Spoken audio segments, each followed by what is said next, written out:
প্রতিটা শহরের বুকে লুকিয়ে থাকে কিছু অসমাপ্ত গল্প, কিছু চাওয়া, কিছু না পাওয়া, আর কিছু ভালোবাসা যা কখনো কেউ বলেই না।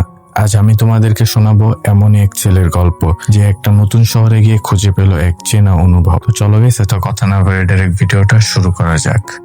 রাফি 12 বছরের এক কিশোর। ঢাকার এক ব্যস্ত শহরে বাবা মায়ের সাথে কাটছিল তাদের ছোট্ট পরিবার, কিন্তু শান্ত জীবন। একদিন দুপুরবেলা তার বাবা বাসায় এসে বললেন, রাফি, আমার চাকরিটা ট্রান্সফার হয়েছে খুলনায়, 2-1 দিনের ভেতরে রওনা দিতে হবে, তুমি সব গুছিয়ে রেডি হও। রাফি প্রথমে একটু অবাক হলো, কিন্তু নতুন শহরের কল্পনায় এক অদ্ভুত রোমাঞ্চ ভর করলো তার মনে। নতুন শহর, নতুন শুরু। খুলনা এই শহরটা তার কাছে একেবারে অচেনা। শুরুতে সবকিছুই কেমন যেন ফাঁকা ফাঁকা লাগতো।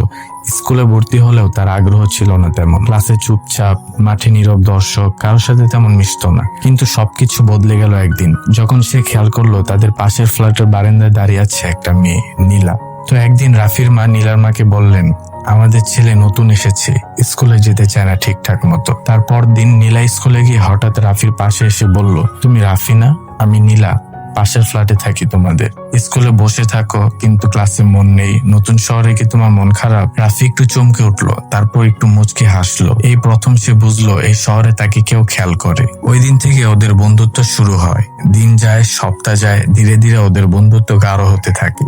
স্কুলের পর তারা প্রায় একসাথে হাঁটতো, ঝিল পাড়ে বসে আইসক্রিম খেত, গল্প করত। তো একদিন নীলা বলে উঠলো, রাফি জানো, তুমি আসার আগে এই শহরটা আমার কাছেও একঘেয়ে লাগতো, এখন সবকিছু আলাদা মনে হয়। রাফির চোখে একটু লজ্জা, একটু হাসি, আর ভেতরে ফুঁসতে থাকা আবেগ। তাদের সম্পর্ক বন্ধুত্বের বাইরে এক অজানা জায়গায় পৌঁছে গিয়েছিল।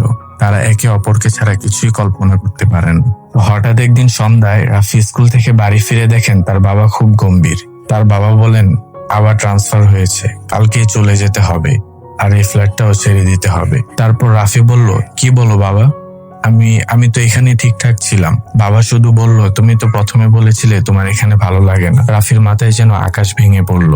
রাতে শুরু হলো জিনিসপত্র গোছানোর কাজ, কিন্তু রাফির মাথায় একটাই চিন্তা, নীলাকে না বলা পর্যন্ত কিছুই শেষ হতে পারে না। রাফি দৌড়ে ছাদে উঠে দেখে নীলা দাঁড়িয়ে আছে। তারপর রাফি বলল, আমি চলে যাচ্ছি কালকেই। হঠাৎ সব শেষ হয়ে যাচ্ছে। নীলা তাকিয়ে থাকে অনেকক্ষণ, তারপর বলে, আমি জানতাম হয়তো এই শহরটা তোমাকে ধরে রাখতে পারবে না, কিন্তু জানো, তুমি চলে যাচ্ছ ঠিকই, কিন্তু আমার পৃথিবীর সবচেয়ে প্রিয় কিছুটা তুমি এখানে ফেলে যাচ্ছ।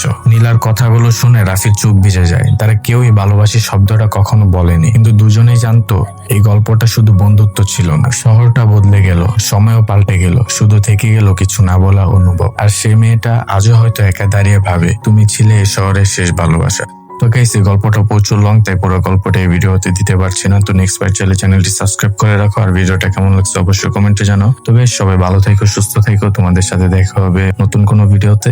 আল্লাহ হাফিজ।